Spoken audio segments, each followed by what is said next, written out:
As parents, we all want our children to eat well and stay healthy.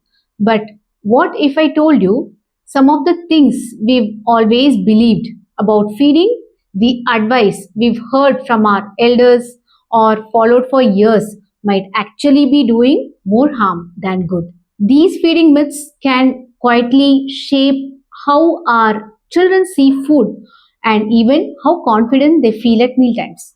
Let's uncover what those myths are and what really helps our children eat better without the stress. Welcome back to Beyond Words with Indu, your space for parenting, self care, and supporting every child, including those with special needs.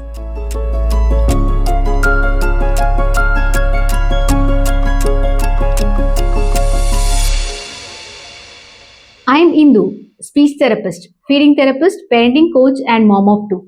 If you haven't already, hit the subscribe button so you don't miss any of our tips on parenting.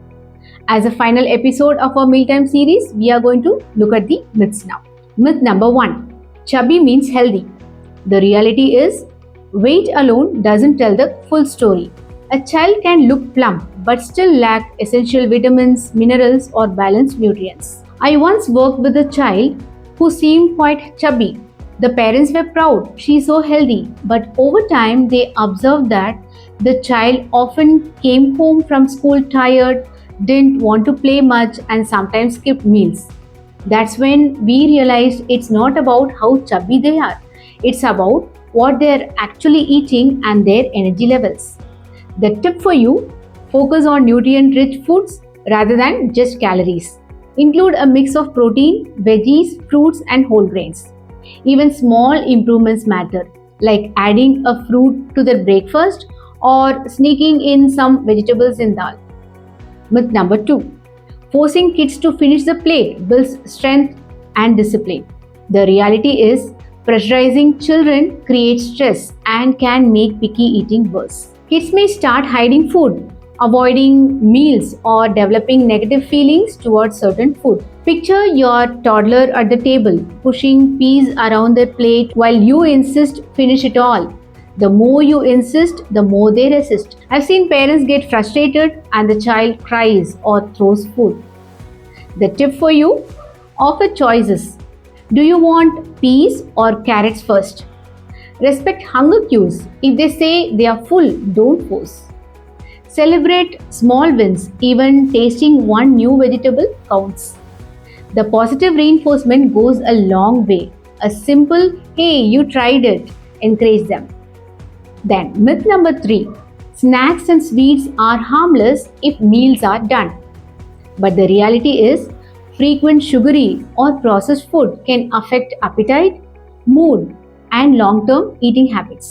Many Indian households give biscuits or chocolate after every school meal just for energy. Over time, kids start expecting these treats and regular meals lose their appeal.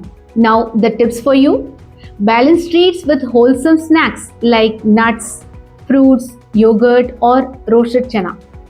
Structure snack time so they don't interfere with the main meals. Make snacks fun but healthy.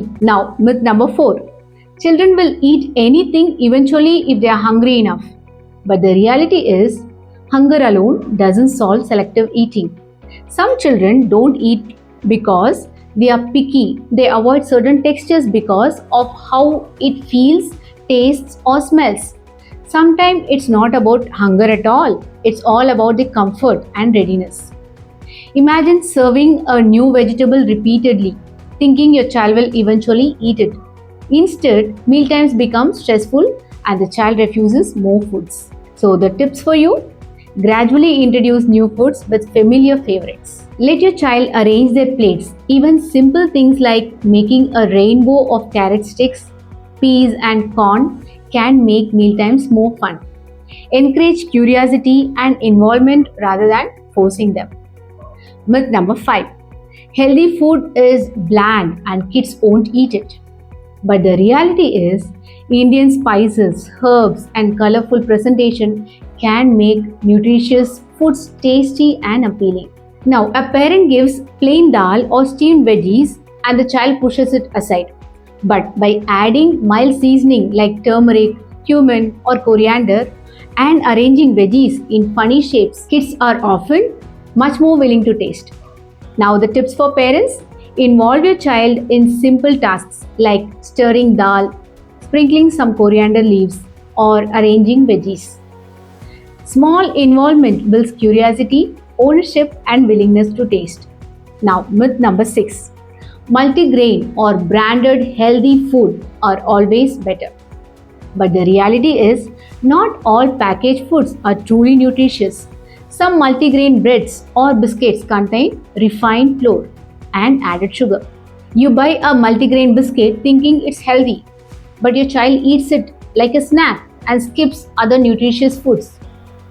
Now, the tips for parents: read labels carefully, check ingredients for sugar, refined flour, or additives.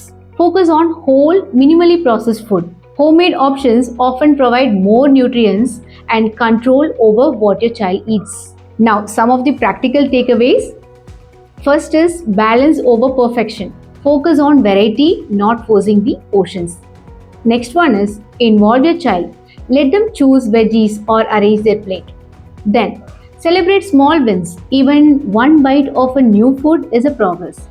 Next, structure snacks and treats. Avoid sugar or processed food dependency. Then, observe growth and energy. Look beyond weight to assess the health. So, we have reached the end of Mealtime series. Over the past episode, we have talked about picky eating, power struggles at the table, early feeding, feeding therapy, sugar, ADHD, creating balanced plates, and making meals fun without complicated recipes.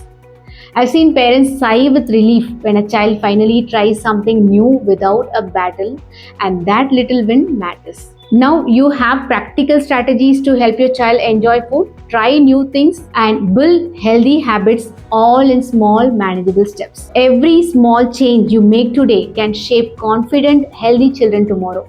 Don't forget to subscribe, turn on notifications, and share your experiences in the comments. Your story can inspire other parents to create happy, healthier mealtimes. And in our next series, we'll talk about children's behavior, tantrums, and practical ways to guide habits from the root. You'll get simple strategies that really work in Indian homes. Let's raise a generation of healthy, happy kids inside and out and make mealtime joyful again. Stay tuned.